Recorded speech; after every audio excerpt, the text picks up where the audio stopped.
பிரபல சமையல் கலைஞரான மாதம்பட்டி ரங்கராஜ் தன்னை திருமணம் செஞ்சு ஏமாத்திட்டதா ஆடை வடிவமைப்பாளர் Joy Crysta Chennai police commissioner ஆபீஸ்ல புகார் மனு அளிச்சிருந்தாங்க.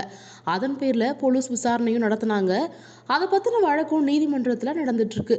இந்த நிலையில நிறை மாத கர்ப்பிணியா இருந்த ஜாய் கிறிஸ்டா சமீபத்துல ஆண் குழந்தைய பெற்றெடுத்தாங்க. இதுக்கிடையில காவல்துறையில புகார் அளித்ததோட சமூக வலைதளங்கள்ல மாதம்பட்டி ரங்கராஜ்க்கு எதிராக சில பதிவுகளையும் ஜாய் கிறிஸ்டா வெளியிட்டிருந்தாங்க. தனக்கு எதிராக அவதூறு கருத்துக்களை தெரிவிக்க ஜாய் கிறிஸ்டாவுக்கு தடை விதிக்கணும்னோ சமூக வலைதளங்களில் உள்ள வீடியோக்களை நீக்கணும்னோ மாதம்பட்டி ரங்கராஜ் மனு தாக்கல் செஞ்சிருந்தாரு. இந்த வழக்கு இன்னைக்கு சென்னை ஹைகோர்ட்ல விசாரணைக்கு வந்திருக்கு. அப்போ ரெண்டு தரப்பு வாதங்களையும் கேட்ட நீதிபதிகள் ஜாய் கிறிஸ்டாவுக்கு தடை விதிக்க கோரி மாதம்பட்டி ரங்கராஜ் தொடர்ந்த வழக்கை தள்ளுபடி செஞ்சு உத்தரவிட்டிருக்காங்க.